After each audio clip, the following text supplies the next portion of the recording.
मित्रों नमस्कार।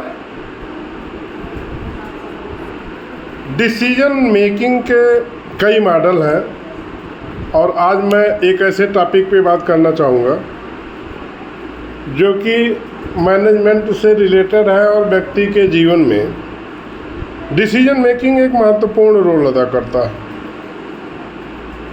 कोई भी व्यक्ति जीवन के पथ पर जब आगे बढ़ता है तो उसे कई कठिन क्षणों का सामना करना पड़ता है, जिसमें ज़रूरी होता है कि वह किस प्रकार के निर्णय लें। इसी निर्णय लेने की प्रक्रिया में निर्णय मॉडल हैं और विभिन्न विचारकों ने विभिन्न मॉडलों का वर्णन किया है, जिसमें से एक मॉडल है जो पैरेटो की थ्योरी आशावादिता है उस पर आधारित है। आशावादिता का मॉडल ये क्या है? सपोज एक व्यक्ति को अपनी आय का कितने प्रतिशत शिक्षा, स्वास्थ्य, सामाजिक सांस्कृतिक परिदृश्य पर खर्चा करना चाहिए और अपनी आय का कितने प्रतिशत आमदनी पुनः जनरेट करने के लिए, बढ़ाने के लिए, आर्थिक परिसंपत्तियों का निर्माण करने के लिए, जिसमें उसके भवन है, गाड़ी है, अन्य इसी तरह की अस्थायी संपत्तियां हैं। व्यक्ति के पास केवल धन होना वो विकसित नहीं कहला सकता, वो प्रोग्रेसिव नहीं कहला सकता। उसके लिए ज़रूरी क्या है? उदाहरण के लिए कि गल्फ कंट्रीज, इनके पास संसाधन अधिक है, धन अधिक है, रिसोर्सेज अधिक है, लेकिन क्या सवाल उठता है कि ये स्कैंडिनेवियन कंट्रीज की तुलना में, फिनलैंड, नॉर्वे, डेनमार्क, इनकी तुलना में क्या ये विकसित कहे जाते हैं? तो सवाल उठता है नहीं कहे जाते हैं। ऐसा क्यों होता है? क्योंकि शिक्षा, स्वास्थ्य, अन्य सामाजिक सांस्कृतिक पैरामीटर हैं जिसमें ये कंट्रीज पीछे होते हैं। उदाहरण के लिए समाज में एक व्यक्ति के पास बहुत पैसे हैं, लेकिन वो आने वाली पीढ़ी की शिक्षा नहीं दे पा रहा है, शिक्षा पर खर्च ही नहीं करना चाह रहा है। एक दिन ऐसा आएगा कि उसका आर्थिक परिदृश्य धराशायी हो जाएगा। आर्थिक उन्नति को व्यवस्थित रूप प्रदान करने के लिए व्यक्ति हो या राष्ट्र, उसे सामाजिक, सांस्कृतिक, मनोवैज्ञानिक परिदृश्य पर भी खर्च करना चाहिए।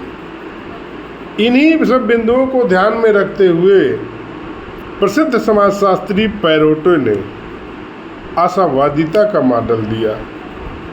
आशावादिता के इस मॉडल में हम वर्टिकल जब प्रारूप बनाते हैं तो एक रेखा पर हम दिखाते हैं कि अगर किसी व्यक्ति की आमदनी 100 रुपये है और वो 60% आय बढ़ाने के लिए, संपत्ति के निर्माण के लिए, घर, दुकान के पर खर्च करता है, दूसरी तरफ 40% वह बच्चों की पढ़ाई लिखाई, स्वास्थ्य, सांस्कृतिक मनोरंजन, धार्मिक पर्यटन पर खर्च करता है, तो यह स्थिति उसके लिए संतुलन की स्थिति कही जा सकती है।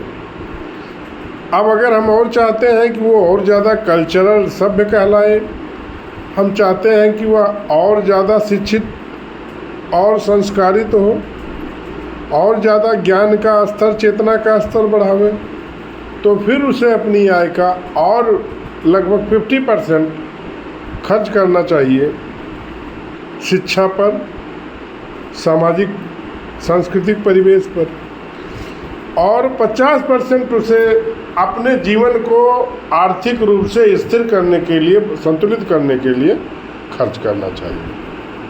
यह आदर्श स्थिति होती है। कुछ लोग ऐसे भी होते हैं कि जो अपनी आय का मैक्सिमम शिक्षा पर खर्च करते हैं।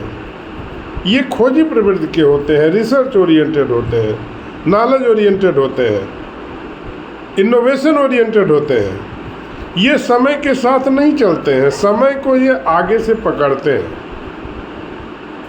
ऐसे लोग बहुत कम होते हैं और दिशा निर्देश देते हैं।